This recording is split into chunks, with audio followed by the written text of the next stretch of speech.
नमस्ते दोस्तों, मैं हूं सागर और मैं स्वागत करता हूं आपको मेरे इस YouTube चैनल पे जिसका नाम है आत्मनिर्भर भारत। दोस्तों, बतख पालन की इस सीरीज में हम बात कर रहे हैं डग एग्स मार्केटिंग की। हाँ दोस्तों, मतलब बतख के अंडों की मार्केटिंग हम कैसे करें और मैं अपने अनुभव से आपको बता रहा हूं और कैसे इसको हम परफेक्ट तरह से एक मार्केटिंग करें और एक अच्छा प्रॉफिट कैसे कमाएं।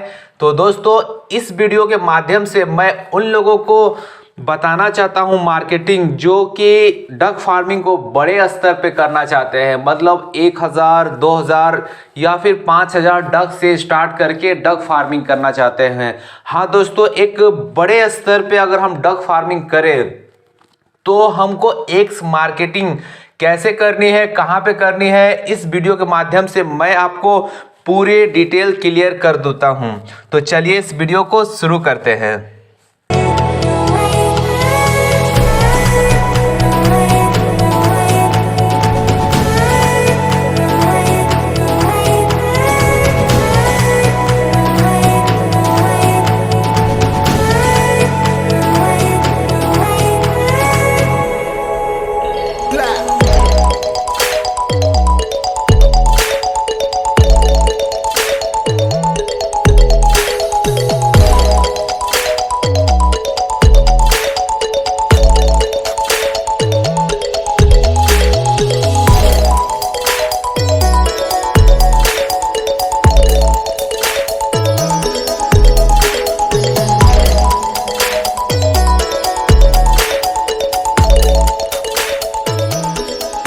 तो फ्रेंड्स, अगर आपको बड़े स्तर पे डक फार्मिंग को ले जाना है, आप भी चाह रहे हैं कि 1000, 2000, 5000 डक्स रखें अपने पास, तो आपको बस दो चीज़ें मैं बताऊंगा, दो आपको मंत्र दूंगा। अगर आप उस दो चीज़ को ठीक से कर लेते हैं तो मैं आपको विश्वास दिलाता हूं कि आपको डक्स की एग की मार्केटिंग करने में दिक्कत नहीं आएगी।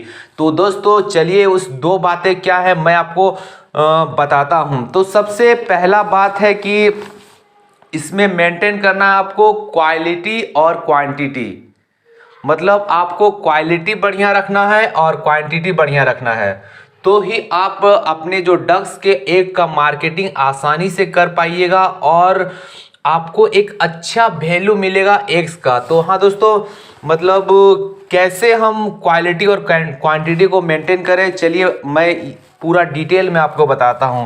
तो सबसे पहले बात कर लेते हैं हम क्वालिटी को लेके। तो अगर आप फार्मिंग स्टार्ट करना चाहते हैं, लेयर फार्मिंग, अगर डक्स के अंडों की फार्मिंग आप करना चाहते हैं तो आप सबसे पहला जो ऑप्शन है आपके पास वो है खाकी कैम्बल, ठीक ना। तो ये जरूरी नहीं कि आप खाकी कैम्बल से ही स्टार्ट करें, आप खाकी कैम्बल, इंडियन रनर या फिर व्हाइट पेकिंग को भी आप एग्स के पर्पस से पाल सकते हैं। बाकी आपको आपके पास एक ओरिजिनल ब्रीड होना चाहिए सारे नस्ल्स का। अगर आप इंडियन रनर से फार्मिंग करना चाहते हैं तो उसकी ओरिजिनल ब्रीड आपके पास होनी चाहिए, ना कि मिक्स ब्रीड। आप अगर खाकी कैम्बल से फार्मिंग करना चाहते हैं तो आपका उसकी ओरिजिनल ब्रीड होना चाहिए। और अगर आप व्हाइट पैकिंग हमेशा मीट के लिए पाली जाती है, लेकिन अगर आप एक बिजनेस मॉडल एग्स के पर्पस में बनाइएगा उसको, तो भी आप फार्मिंग कर सकते हैं, लेकिन आपका व्हाइट पैकिंग के ओरिजिनल ब्रीड आपके पास होनी चाहिए। मैं बताता हूं आपको कैसे उसमें भी बेनिफिट होगा। तो दोस्तों, अगर आपके पास क्वालिटी एक नंबर है ब्रीड का, तो आपके अंडे जो है डिमांड हमेशा रहेगा। और कहाँ पे रहेगा मैं आपको बताऊंगा। तो आपको पहले हम बात करते हैं क्वालिटी हमको मेंटेन कैसे करना है। तो सबसे पहले हम ब्रीड जो लेंगे तो वो कहाँ से लेंगे, एक ऐसे रजिस्टर्ड हैचरी से लेंगे जहाँ पे हम विश्वास कर सके, जो सरकारी हो या फिर गैर सरकारी हो तो वो जैसे रजिस्टर्ड हो, या फिर किसी ऐसे फार्म से ले जहाँ पे आपका विश्वास हो, जहाँ पे आप खुद देखे हैं कि उसके पास ओरिजिनल खाकी कैम्बल के बच्चे हैं, तो ही आप ज़्यादा मात्रा में अगर उठा रहे हैं 1000, 2000, 5000, तो वैसे बच्चे आप वहीं से लें। इसमें आपको बेनिफिट्स क्या होगा मैं थोड़ी देर बाद आपको बताता हूँ।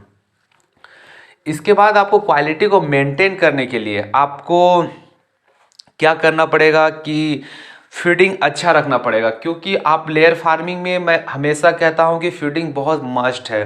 क्योंकि अगर आपका जब तक बढ़िया फीडिंग नहीं होगा तो आपके अंडे सही से फर्टाइल रेडी नहीं होंगे। मतलब आपका फर्टाइल, आपको मेन मोटिव आपको होना चाहिए अंडे फर्टाइल होने का। तो उसके लिए आपको फीडिंग बहुत बेस्ट क्वालिटी का रखना पड़ेगा। और तीसरी बात है आपका जो फार्म का बनावट है उसमें ओपन एरिया, पानी का एरिया और फार्म का स्पेस तीनों ही परफेक्ट होना चाहिए। अगर उसके बारे में मैं इस वीडियो में बताऊंगा तो आपको काफ़ी वीडियो लंबा हो जाएगा, इसके लिए मैंने अलग से वीडियो बना के रखी है।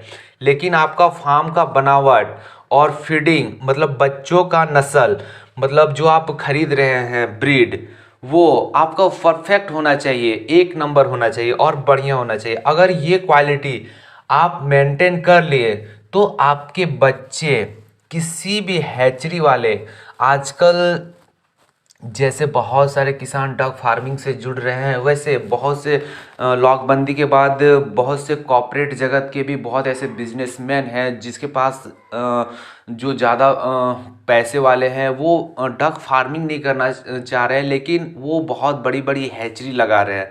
तो दोस्तों, अगर कोई हैचरी लगा रहा तो वो तो किसी फार्मर से अंडा उठाएगा है, क्योंकि हैचरी तो कि बिना अंडे के नहीं चलेंगे। और मुमकिन नहीं है कि हर बिजनेसमैन, हर हैचरी वाला अपना फार्म लगा ले, वो किसी न किसी फार्म से अंडे कलेक्ट जरूर करेगा। और फ्रेंड्स, अंडे कलेक्ट करने के लिए वो ऐसे ही फार्म को चुनेगा जो कि एक बढ़िया ओरिजिनल ब्रीड रखा हो और उसके अंडों की क्वालिटी बढ़िया हो, फर्टाइल अंडा उसके फार्म से निकले।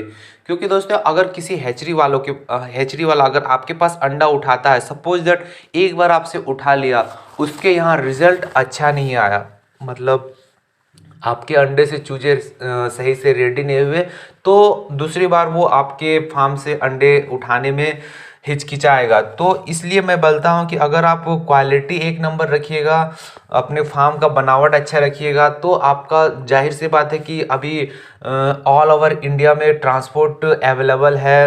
आपको थोड़ी सी ट्रांसपोर्ट की जानकारी भी करनी होगी और आपके अंडे आपके फार्म से आसानी से उठ जाएंगे। और दूसरा जो पॉइंट है दोस्तों, वो है क्वांटिटी का। तो क्वांटिटी का मतलब है कि आपके पास ज़्यादा से ज़्यादा बतख होने चाहिए, मतलब 1000, 2000, 5000। क्योंकि एक हैचरी वाला अगर आपके पास से अंडे कलेक्ट करेगा तो वो ज़्यादा पुराने अंडे भी नहीं कलेक्ट करेगा। मतलब ज़्यादा से ज़्यादा आपके पास सप्ताह भर के अंडे होने चाहिए, वो सप्ताह भर के अंडे वो कलेक्ट करेगा। तो सप्ताह भर के अंडे, और आपके पास अगर 100 बतख है तो वो उसमें ज़्यादा क्वांटिटी नहीं बनेगा, इसीलिए उसको ज़्यादा क्वांटिटी में अंडे आपको देने के लिए आपके पास भी बतख ज़्यादा होने चाहिए। क्योंकि सेम डेट के ज़्यादा अंडे नहीं रहेंगे तो उसको फिर हैच करने में उनको काफ़ी सारी दिक्कतें होगी। तो इसीलिए कोई हैचरी वाला अगर आपके फार्म से अंडे कलेक्ट करेगा तो मैं आपको बता रहा हूँ कि आपके पास कम से कम 1000, 2000 या फिर 5000 डक्स होने चाहिए। क्योंकि वो ज़्यादा क्वांटिटी में आपके पास एग्स आएंगे तभी कलेक्ट करने आएगा, अपना ट्रांसपोर्ट खर्चा करके, और इसमें आपका ट्रांसपोर्ट का खर्चा भी बचेगा। इसके बाद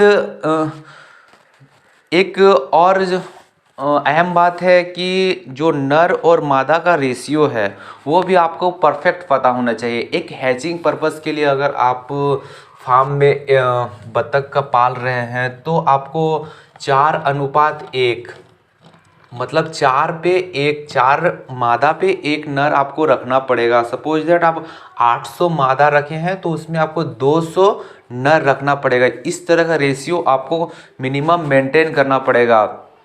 अगर आप इससे कम नर रखते हैं तो आपके यहाँ से जो अंडे आएंगे वो फर्टाइल नहीं आएंगे, परसेंटेज आपका फर्टाइल अंडे का कम आएगा। तो अगर आपको एक एक्चुअल में अच्छा परसेंटेज चाहिए फर्टाइल अंडों का तो आपको 4:1 इस अनुपात में आपको रखना है। एक क्वालिटी और दूसरा क्वांटिटी।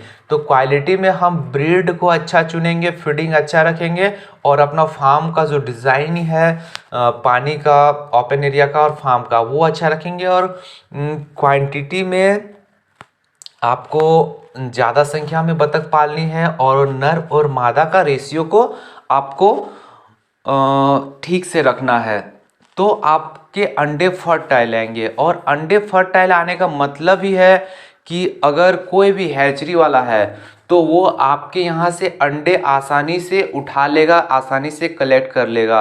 और मैं अपने अनुभव से बताता हूँ कि आजकल बहुत सारे ऐसे हैचरी वाले हमको फ़ोन करते हैं अंडे के लिए, और मेरा भी बहुत सारा अंडा हैचरी में जाता है और एक बहुत अच्छा रिजल्ट देता है। तो बहुत सारे हैचरी वाले हमको बोलते हैं कि सागर जी आप अंडा कब दीजिएगा। तो ऐसा दिक्कत नहीं है अंडा बेचने में, अगर आपके पास क्वालिटी मेंटेन करके रखे हैं तो हैचिंग पर्पज़ से अंडा आपका जाता है। और उसका रेट, हैचिंग के अंडों का रेट हमेशा खाने वाले अंडों के रेट से ज़्यादा होता है। मैं रेट आपको इसलिए नहीं बताऊंगा क्योंकि बहुत सारे फ्रेंड्स बोलते हैं कि इतना नहीं होता, इतना नहीं होता, लेकिन होता है दोस्तों। अगर आप उसकी मार्केटिंग अच्छा करेंगे, अगर आप, मैंने जैसे पहले भी वीडियो में बताया था, ट्रैफिक लगाना है, मतलब आपको फिर वही बात को फिर से मैं बता रहा हूँ कि आप किसी एक हैचरी वाले के चक्कर में मत रहिए। फिर आपको कम से कम आपके सामने जितनी भी है 100 किलोमीटर, 200 किलोमीटर, 500 किलोमीटर, जहाँ तक आपका हो सके, जितनी भी हैचरी वालों से है आप बात कीजिए, अपने फार्म का वीडियो भेजिए, अपना क्वालिटी दिखाइए, हो सके तो आप उनके पास जाइए, विजिट कीजिए, टाइम निकाल के अपने अंडे को दिखाइए, आप बताइए कि आपके पास क्या है, कौन सा प्रोडक्ट आप पाले हुए हैं। मतलब आपको अगर फार्मिंग करना है तो आपको मार्केटिंग भी अच्छा से करना है और आपको 10-20 आदमी से संपर्क में रहना है। इसमें क्या होगा कि आपको अगर कोई एक हैचरी वाला अच्छा रेट ना दे तो आप दूसरे से बात संपर्क कीजिएगा, और जब दूसरे वाला नहीं दे तो तीसरे से संपर्क कीजिएगा। और जब आपके अंडों का डिमांड ज़्यादा हो जाएगा तो आप भी अपने अंडों का रेट बढ़ा सकते हैं। ऐसा मैं इसलिए बता रहा हूँ कि दोस्तों कि फार्मर ही ऐसा नहीं कर पाते हैं। लेकिन देखिए, फार्मिंग जिससे रिलेटिव है, जैसे कि हम लोग जो फीड मंगाते हैं, तो दोस्तों आपको हमेशा सुनने को मिलता होगा बोरा में 50 रुपये बढ़ गया, 100 रुपये बढ़ गया, बढ़ता है ना। तो क्या किसी फार्मर को पूछ के बढ़ता है? नहीं बढ़ता है। वो कंपनी वाले अपने हिसाब से जब उसको मन किया वो बता दिया और हम लोग को लेना पड़ता है। तो हम लोग भी चाहेंगे तो अपने प्रोडक्ट्स का जब डिमांड ज़्यादा आए तो उसका रेट बढ़ा सकते हैं, और बढ़ाना ही चाहिए। तभी फार्मिंग को हम लोग एक अच्छे स्तर तक ले जा सकते हैं। तो दोस्तों, बड़े स्तर पे फार्मिंग करने की ये जानकारी आपको कैसी लगी? अगर जानकारी अच्छी है तो प्लीज़ इस वीडियो को लाइक कीजिए, मेरे चैनल में नए हैं तो इस चैनल को सब्सक्राइब कीजिए, और इस वीडियो को देखने के लिए आपका धन्यवाद।